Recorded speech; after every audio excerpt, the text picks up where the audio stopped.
आपका पहला प्रश्न है, भारत की पहली पॉड टैक्सी सेवा किस राज्य में शुरू की जाएगी? तो पूछा गया पॉड टैक्सी के बारे में। तो पॉड टैक्सी सेवा जो है आपके भारत के उत्तर प्रदेश राज्य में शुरू की जाएगी। आइए जानते हैं इसके बारे में। ये जो पॉड टैक्सी है, यह सर्विस उत्तर प्रदेश के जेवर एयरपोर्ट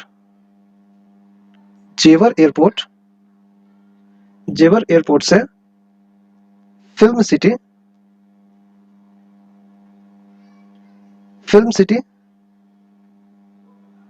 सेक्टर 21 को जोड़ने वाली है। ये पॉड टैक्सी जो है 14.6 किलोमीटर लंबी होने वाली है। और ये जो रिपोर्ट है, इस रिपोर्ट को इंडियन पोर्ट रेल व रोपवे कॉर्पोरेशन लिमिटेड ने तैयार किया है, जिसे यमुना एक्सप्रेसवे अथॉरिटी ने हायर किया है। तो चूंकि पॉड टैक्सी उत्तर प्रदेश में शुरू की जाने वाली ये सेवा है, तो उत्तर प्रदेश से संबंधित कुछ और करंट अफेयर्स के बारे में जान लेते हैं। जैसे बच्चों के लिए डिजिटल हेल्थ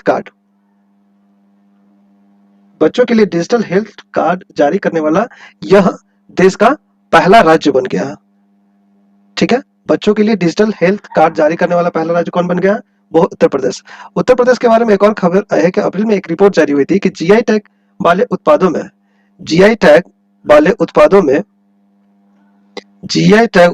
जो है यूपी पूरे भारत में दूसरे नंबर पे है। कहने का मतलब है कि भारत में जितने राज्यों में जो भी जीआई टैग प्रदान किया गया है, उसमें उत्तर प्रदेश सेकंड रैंक रखता है। तो फर्स्ट रैंक में कौन आता है? तो पहले स्थान पे आपका आता है तमिलनाडु में कुल सबसे ज्यादा 55 उत्पादों को जीआई टैग मिला है।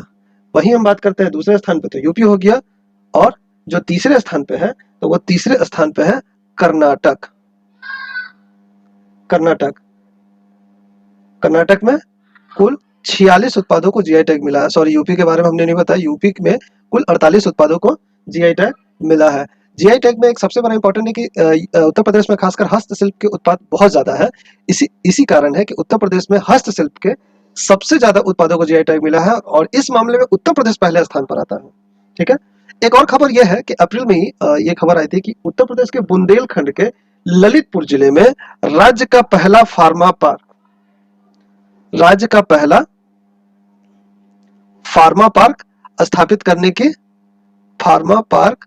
स्थापित करने को हरी झंडी दे दी गई है। इट मीन्स राज्य का पहला फार्मा पार्क कहाँ आएगा? तो बुंदेलखंड के ललितपुर जिले में। ठीक है, बात कर लेते हैं उत्तर प्रदेश के बारे में। तो उत्तर प्रदेश जो है यूपी, जिसकी आधिकारिक तौर पर स्थापना 1950 ईस्वी में हुई थी, और इसकी राजधानी लखनऊ है। ठीक है, और ये जो है यूपी क्या है? सबसे अधिक आबादी वाला राज्य भी है, सबसे अधिक आबादी वाला राज्य है। ठीक है, इस समय इनके सीएम कौन है? तो इस समय सीएम है माननीय योगी आदित्यनाथ जी। इस समय उत्तर प्रदेश के मुख्यमंत्री योगी आदित्यनाथ जी हैं। यहाँ के राज्यपाल, तो यूपी के राज्यपाल हैं माननीय आनंदीबेन पटेल। ठीक है, और बात कर लेते हैं कि उत्तर प्रदेश में राज्यसभा सीटें कितनी हैं। तो उत्तर प्रदेश में राज्यसभा सीटें हैं 31, और लोकसभा सीटों की जो बात है, तो लोकसभा सीटों में उत्तर प्रदेश में टोटल 80 सीट है। तो ये कुछ मोटा मोटी स्टैटिक जीके था उत्तर प्रदेश के लिए। तो आपका जो प्रश्न था कि पॉड टैक्सी किस राज्य में शुरू की जाएगी, तो वो इस प्रश्न का आपका अभिष्ट उत्तर है उत्तर प्रदेश। अब बढ़ते हैं अगले प्रश्न की तरफ। अगला प्रश्न है आपका कि भारत और बांग्लादेश के बीच व्यापार और वाणिज्य को बढ़ावा देने के लिए केंद्रीय मंत्री नित्यानंद राय दावकी भूमि बंदरगाह का उद्घाटन कहाँ किया गया है? ठीक है, इस प्रश्न का उत्तर है आपका मेघालय। ठीक है, मेघालय में दावकी भूमि बंदरगाह का उद्घाटन किया गया है। बात कर लेते हैं मेघालय की। तो मेघालय की जो स्थापना है वो 21 जनवरी 1972 को की गई थी। ठीक है, और इसके जो सीएम है वह कानराड संगमा। ठीक है, और यहाँ पे जो विधानसभा सीटें हैं, विधानसभा सीट 60 है, राज्यसभा की 1 सीट है, लोकसभा की 6 सीटें हैं। ठीक है, बात कर लेते हैं ये जो बंदरगाह है, तो यह बंदरगाह दोनों देशों की बीच आवश्यकताओं को ध्यान में रखते हुए बनाया गया है और यह विभिन्न सुविधाओं जैसे गोदाम, कैंटीन, पर्यटकों के लिए कार्गो और एक इलेक्ट्रिक सब स्टेशन प्रदान करेगा। ठीक है, मेघालय से संबंधित वो समाचार हो गया और ये हो गया कि बंदरगाह जो है दोनों देशों की आवश्यकताओं को ध्यान में रखते हुए बनाया गया है। एक और खबर थी कि भारत और बांग्लादेश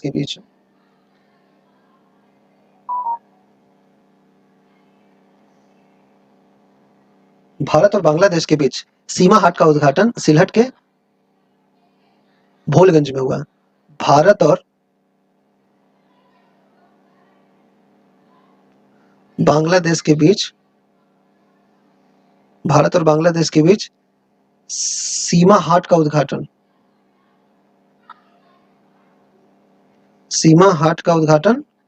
कहाँ किया गया? सिलहट में। ये हो गया। और एक चीज और था, मेघालय की राजधानी जो है शिलोंग में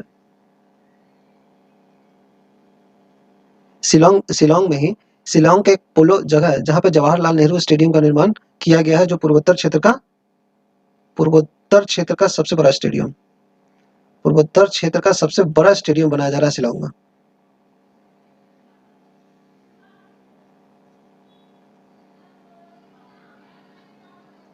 ठीक है,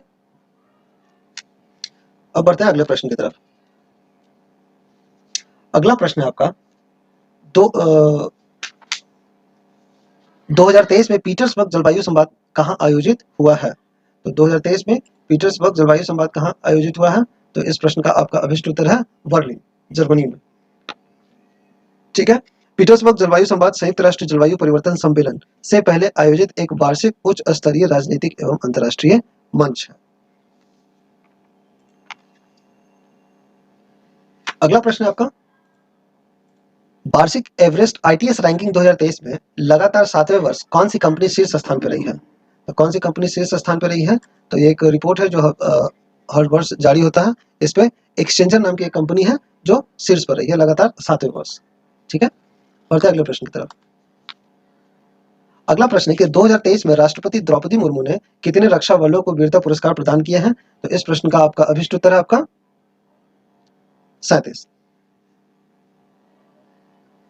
ठीक है, 37 लोगों को वीरता पुरस्कार से सम्मानित किया गया है। आपका अगला और अंतिम प्रश्न है कि समरेश मजूमदार जिनका हाल ही में निधन हो गया है वो कौन थे? तो समरेश मजूमदार कौन थे? तो देख लेते हैं। समरेश मजूमदार जो है पूर्व एक प्रसिद्ध बंगाली लेखक थे जिनको 1984 में कलवेला के लिए साहित्य अकादमी पुरस्कार से सम्मानित किया गया था।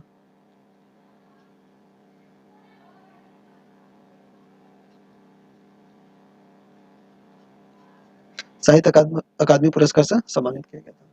तो ये कुछ इंपॉर्टेंट करंट अफेयर्स थे 8 मई से 15 मई के बीच के। आगे के करंट अफेयर्स को हम जल्दी ही पोस्ट करेंगे। ये एग्जामिनेशन पॉइंट ऑफ व्यू से काफ़ी ज़्यादा इंपॉर्टेंट क्वेश्चन थे। आप इनको पढ़कर रिवीजन करके इसका आप फायदा उठा सकते हैं। Thank you.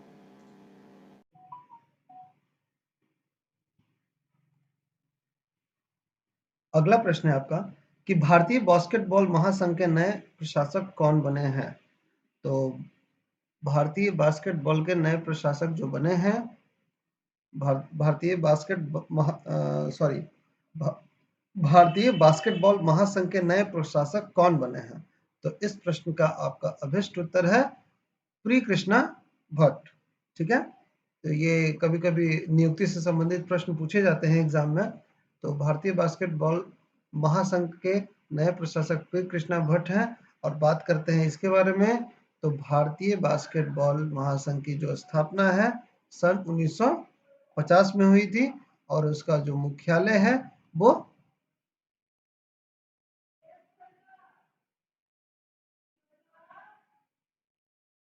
नई दिल्ली में है। ठीक है, अब बढ़ते हैं अगले प्रश्न की तरफ।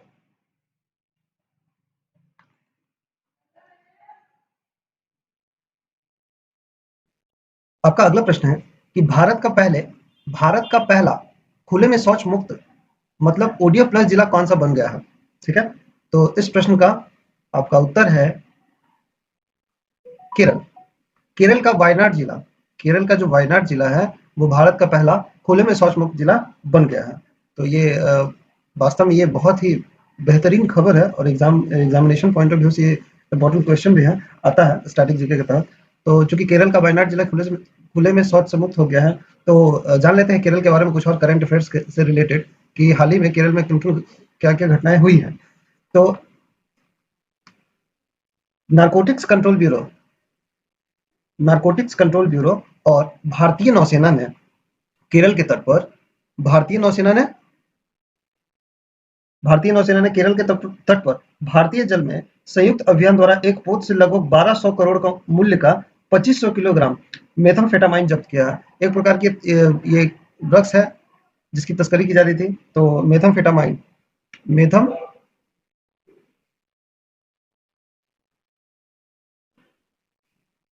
मेथाम्फेटामाइन जब्त किया गया है। ये जो जब्त किया गया है ये ऑपरेशन समुद्रगुप्त के तहत किया गया है।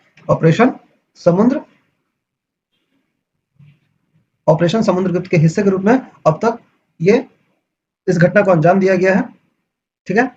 दूसरा खबर देख लेते हैं कि केरल के तिरुवनंतपुरम में ही दिसंबर 2023 में जो है तिरुवनंतपुरम में क्या होगा, 5वें वैश्विक आयुर्वेद महोत्सव की मेजबानी। 5वें वैश्विक आयुर्वेद महोत्सव की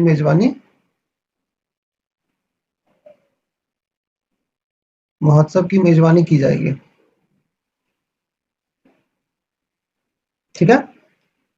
तो देख लिया कि वायनाड जिला जो है खुले में शौच से मुक्त हो गया है। वायनाड ने ओडीएफ रैंकिंग में परिपूर्ण 100 अंक हासिल किए हैं, जबकि महाराष्ट्र का एक जिला है मंचिरियाल और मध्य प्रदेश का एक जिला अनूपपुर, इन दोनों को क्रमशः 90.45 और 88.79 अंक मिले हैं।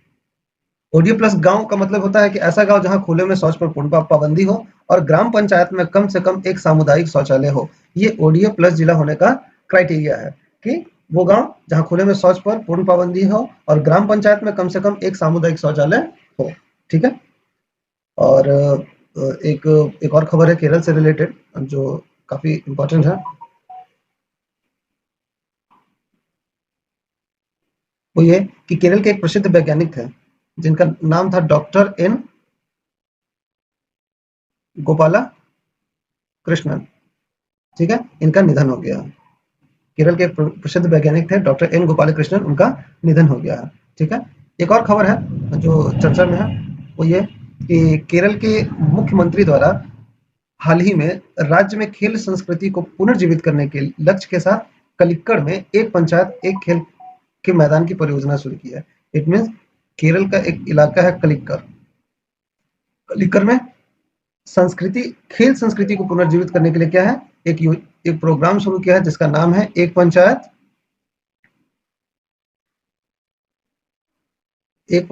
एक खेल।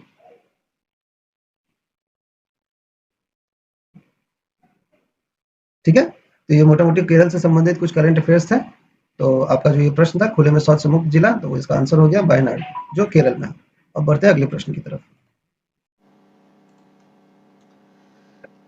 अगला प्रश्न है आपका कि जियोलॉजिकल सर्वे ऑफ इंडिया ने राजस्थान के किस जिले में लिथियम के भंडार की खोज की है। ठीक है। तो इस प्रश्न का आपका अभिष्ट उत्तर है राजस्थान का नागौर जिला। राजस्थान के नागौर जिले में एक स्थान है जिसका नाम है डोगारा। डोगारा में ही लिथियम के भंडार की खोज की है जीएसआई ने। हाल ही फरवरी 2023 में ही जम्मू और कश्मीर में लिथियम के भंडार की खोज की गई थी। उसके बाद ये एक भंडार राजस्थान के डोगरा स्थान पे मिला है जो भारत के 80% मांगों को पूरा कर सकता है। भारत के 80% मांगों को पूरा कर सकता है। ठीक है। बात कर लेते हैं कि सबसे ज्यादा भंडार किस देश में है। तो लिथियम के सबसे ज्यादा भंडार के मामले में पहले स्थान पे आता है चिली, दूसरे स्थान पे आता है ऑस्ट्रेलिया और तीसरे स्थान पे आता है अर्जेंटीना। ठीक है। अगला प्रश्न है आपका कि 42वां एशियान शिखर सम्मेलन 2023 कहाँ आयोजित हुआ है। ठीक है। तो इस प्रश्न का उत्तर है आपका इंडोनेशिया। इस प्रश्न का अभिष्ट उत्तर है आपका इंडोनेशिया। पहला आसियान और इसके साथ ये भी देख लेते हैं कि पहला आसियान भारत समुद्री अभ्यास जो है, जिसको AIME, इससे संबंधित प्रश्न ही कह सकते हैं इसको, कि 42वां आसियान शिखर सम्मेलन 2023 कहाँ आयोजित हुआ, तो वो इंडोनेशिया हो गया।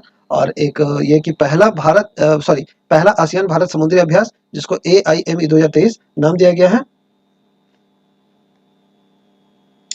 वो सिंगापुर में शुरू हुआ है। सिंगापुर में शुरू हुआ है।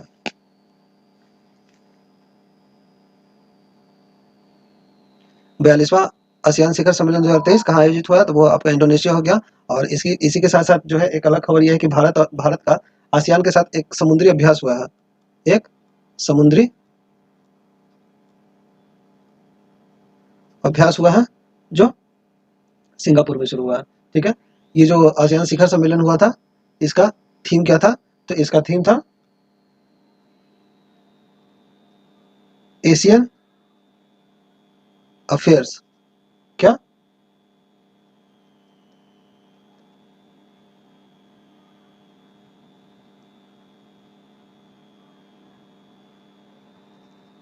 Epicentre of growth.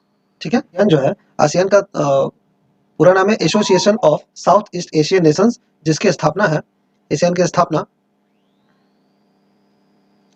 8 अगस्त 1967 में की गई थी। और इसका जो मुख्यालय है, इसका मुख्यालय आपका जकार्ता में है, इंडोनेशिया में। ठीक है, और इस समय इसके जो सदस्य देश है, इसमें इसके इसमें इसके जो सदस्य देश है वो है 10। ठीक है, ये मोटा मोटी स्ट्रेटेजी को हो गया इसके लिए। अब बढ़ते हैं अगले प्रश्न की तरफ।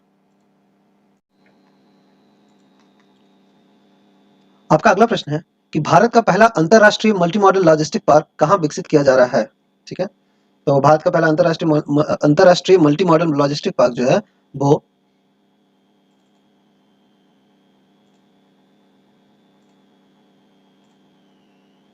आपका अगला प्रश्न है, भारत का पहला अंतरराष्ट्रीय मल्टी मॉडल लॉजिस्टिक पार्क कहाँ विकसित किया जा रहा है।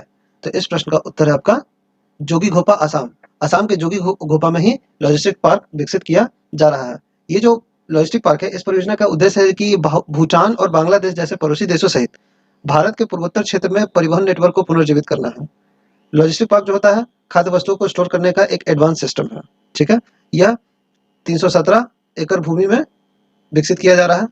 ठीक है, और ये जो लॉजिस्टिक पार्क है, इसको भारतमाला परियोजना के तहत, भारतमाला परियोजना के तहत विकसित किया जा रहा है। ठीक है, तो ये इंपॉर्टेंट क्वेश्चन हो गया कि multi modal logistic park Assam के जोगीघोपा में हो रहा है। असम से संबंधित एक और करंट अफेयर जो काफी ज्यादा हाल ही में चर्चा में रहा था कि प्रधानमंत्री द्वारा 28 अप्रैल को असम के कार्बी आंगलोंग जिला, एक जिला है जिसका नाम है कार्बी आंगलोंग जिला, यहाँ का भी एक जगह है दीफू। यहाँ पे 100 वाट की क्षमता के 91 FM ट्रांसमीटरों को आभासी रूप से शुरू किया गया है। मतलब जो 100 वाट का क्षमता वाला 91 FM ट्रांसमीटर का को आभासी रूप से शुरू किया गया।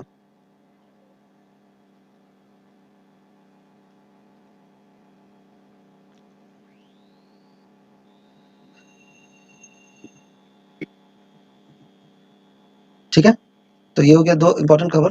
और बात कर लेते हैं आसाम के बारे में। तो ये आसाम जो है, इस समय इनके सीएम कौन है, हिमंत विश्व शर्मा। हिमंत विश्व शर्मा यहाँ के अभी प्रधानमंत्री हैं। और यहाँ के जो गवर्नर हैं अभी इस समय जगदीश मुखी जी हैं। यहाँ के जो गवर्नर है जगदीश मुखी जी हैं। और डिस्ट्रिक्ट जो है आसाम में कुल 33 जिला है। लोकसभा सीट 14 है और राज्यसभा 7 सीट है। ठीक है, तो असम के मुख्यमंत्री कौन हो गए, हिमंत विश्व शर्मा। गवर्नर जगदीश मुखी। 33 जिला है, लोकसभा की 14 सीटें हैं और राज्यसभा के 7 सीटें हैं। ठीक है, अब बढ़ते हैं अगले प्रश्न की तरफ। अगला प्रश्न है आपका कि रक्षा मंत्री राजनाथ सिंह ने भारत के पहले वायुसेना विरासत केंद्र का उद्घाटन कहाँ किया है। ठीक है, तो इस प्रश्न का आपका अभिष्ट उत्तर है आपका चंडीगढ़। चंडीगढ़ में माननीय रक्षा मंत्री राजनाथ सिंह ने भारत के पहले वायुसेना विरासत केंद्र का उद्घाटन किया है। और ये जो है, यह पहला ऐसा केंद्र है जो 1965 और 1971 के युद्धों और कारगिल युद्ध तथा बालाकोट हवाई हमले सहित विभिन्न युद्धों में निभाई गई वायुसेना की भूमिका को भित्ति चित्रों और स्मृति चिन्हों के जरिए प्रदर्शित करेगा। इट मीन्स कह सकते हैं कि युद्ध जो हुए थे 1965, 1971 और कारगिल युद्ध और बालाकोट हवाई हमला, उन सब का युद्धों का भित्ति चित्र के जरिए प्रदर्शन है। भित्ति चित्र के जरिए प्रदर्शन किया जाएगा इसमें। ठीक है, तो ये बहुत ही इंपॉर्टेंट खबर है। और बात कर लेते हैं कि हाल ही में जो है अप्रैल में पंजाब के एक पूर्व मुख्यमंत्री, पूर्व सीएम जो थे पंजाब के, जिनका नाम था प्रकाश सिंह बादल, उनका निधन हो गया। पंजाब के पूर्व सीएम प्रकाश सिंह बादल का निधन हो गया। ठीक है, अब बढ़ते हैं अगले प्रश्न की तरफ। संयुक्त राष्ट्र की वैश्विक मातृ मृत्यु और मृत जन्म और नवजात मृत्यु के मामले की सूची में कौन सा देश पहला स्थान पर रहा है? तो इस प्रश्न का उत्तर है आपका भारत। भारत जो है इस मामले में पहले स्थान पर है। एक रिपोर्ट आई थी हाल ही में जिसको WHO और यूनिसेफ और UNFPA, इन तीनों ने मिलकर एक रिपोर्ट जारी की थी जिसमें यह बताया गया था कि वैश्विक मातृ मृत्यु, जन्मजात मृत्यु और नवजात मृत्यु के 60% और इन तीनों के ये और ये इसके 60% और जीवित बच्चों के जन्म का जीवित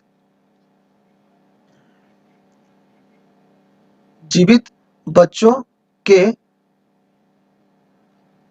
जन्म का 51%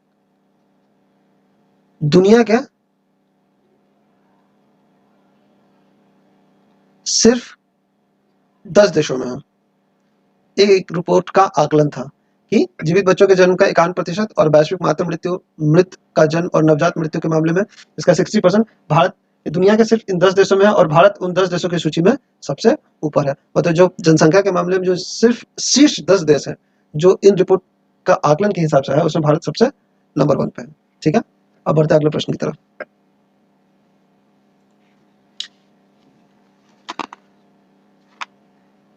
अगला प्रश्न है आपका कि सस्टेनेबल एविएशन फ्यूल का उपयोग कर कॉमर्शियल उड़ान का संचालन करने वाली भारत की पहली एयरलाइन कौन बनी है?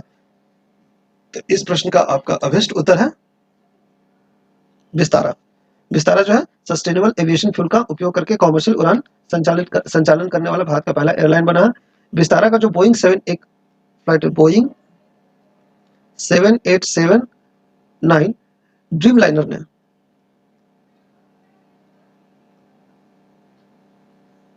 ड्रीमलाइनर ने 83% पारंपरिक जेट ईंधन के साथ 83%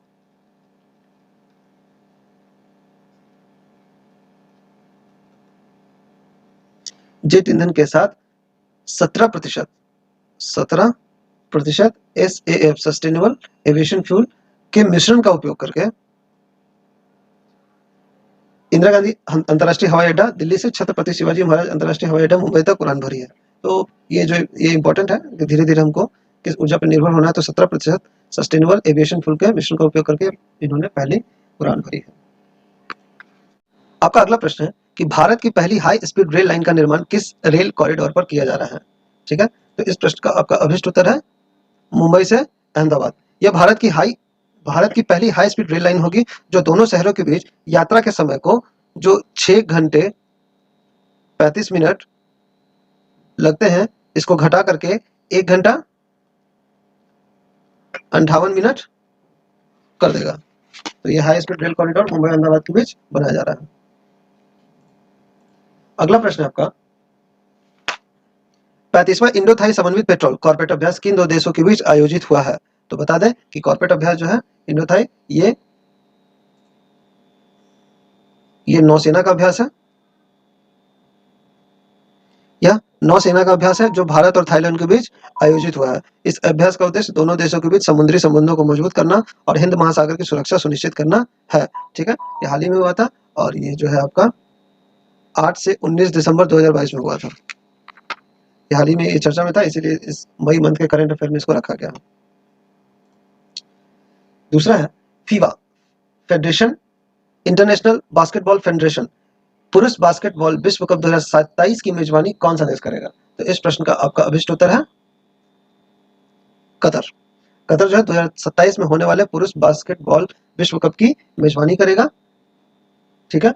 और ये जो है आपका, ये इसका 20वां संस्करण रहेगा, ये इसका 20वां संस्करण रहेगा।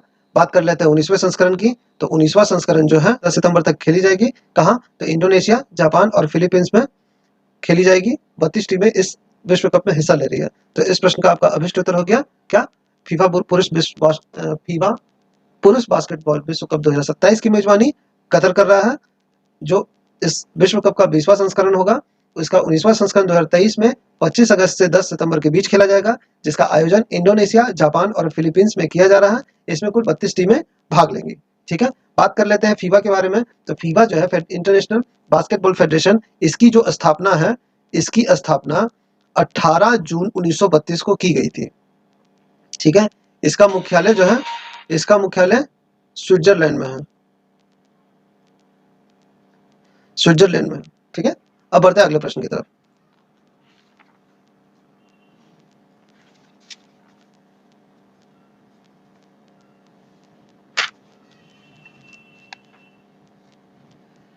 भारत पे की जगह आईसीसी का नया ग्लोबल स्पॉन्सर कौन बना है? भारत पे की जगह आईसीसी का नया ग्लोबल स्पॉन्सर कौन बना है? तो इस प्रश्न का आपका अभिष्ट उत्तर है मास्टर कार्ड, ठीक है। मास्टर कार्ड जो है इसका ग्लोबल स्पॉन्सर बन गया है। बात कर लेते हैं आईसीसी के बारे में। तो आईसीसी इंटरनेशनल क्रिकेट काउंसिल इसका पूरा नाम है, जिसकी स्थापना जो है 15 जून 1909 को की गई थी। और इसका जो मुख्यालय है, इसका मुख्यालय दुबई में है, ठीक है। बढ़ते हैं अगले प्रश्न की तरफ। अगला प्रश्न आपका कि अमेरिका के राष्ट्रपति जो बाइडेन ने किस भारतीय मूल की महिला को अपनी घरेलू नीति सलाहकार के रूप में नियुक्त किया है? तो इस प्रश्न का आपका अभिष्ट उत्तर है नीरा टंडन। नीरा टंडन को जो बाइडेन ने अपनी घरेलू नीति सलाहकार के रूप में नियुक्त किया है, ठीक है। बढ़ते हैं अगले प्रश्न की तरफ। तो अगला प्रश्न है, एक फेमस बुक है Draupadi Murmu, Draupadi Murmu from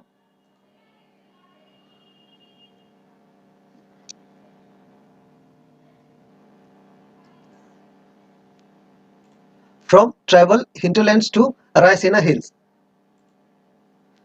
from tribal hinterlands to Raisina hills नामक पुस्तक किसने लिखी है? तो इस पुस्तक को लिखा है आपका, उनका नाम है कस्तूरी रे।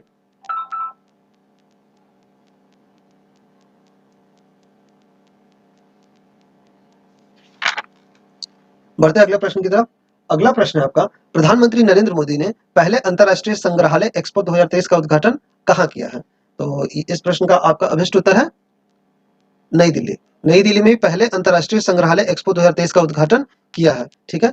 इसका उद्घाटन 2023 में किया गया है। और इसका जो थीम है, इसका थीम है आपका संग्रहालय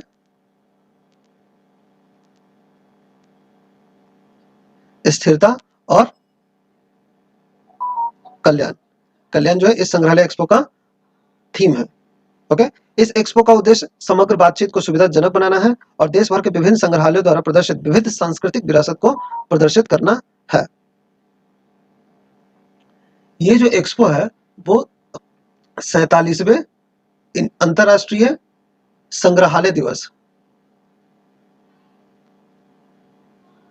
संग्रहालय दिवस जो 18 मई को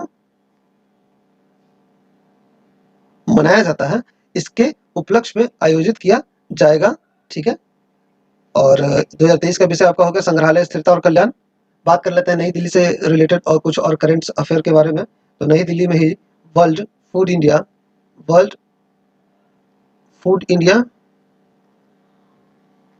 2023 पर आयोजित पहली अंतर मंत्रालयी समिति की बैठक, पहली अंतर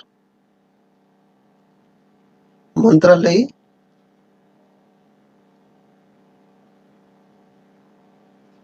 समिति की बैठक आयोजित की गई है। पहली अंतर मंत्रालयी समिति की बैठक आयोजित की गई है।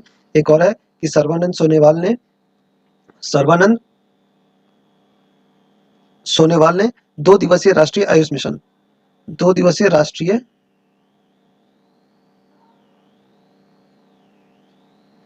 आयुष मिशन कॉन्क्लेव का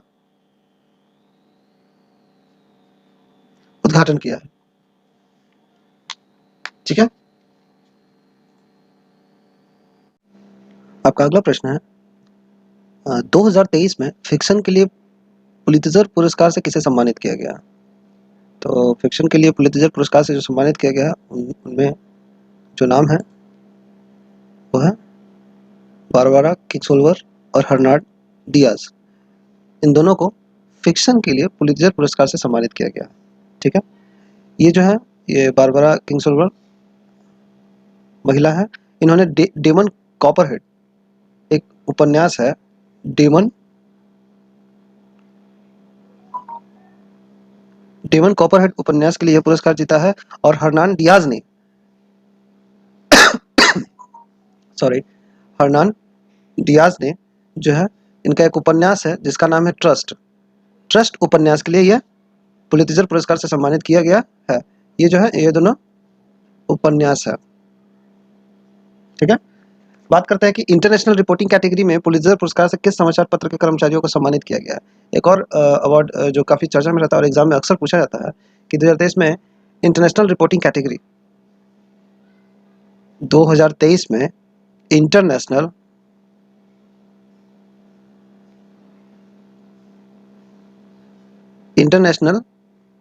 रिपोर्टिंग कैटेगरी में किस समाचार पत्र के कर्मचारी को यह सम्मानित किया गया है? तो ये इसका आंसर है the New York times. The New York times के कर्मचारियों को इंटरनेशनल रिपोर्टिंग कैटेगरी के लिए सम्मानित किया गया। वो भी इसलिए कि द न्यूयॉर्क टाइम्स को यूक्रेन पर रूस के आक्रमण को लेकर हुई स्पेशल रिपोर्टिंग के लिए पुलित्जर अवार्ड दिया गया है। तो इस प्रश्न का अभिष्ट उत्तर है आपका बारबरा किंगसोल्वर और हर्नान डियाज।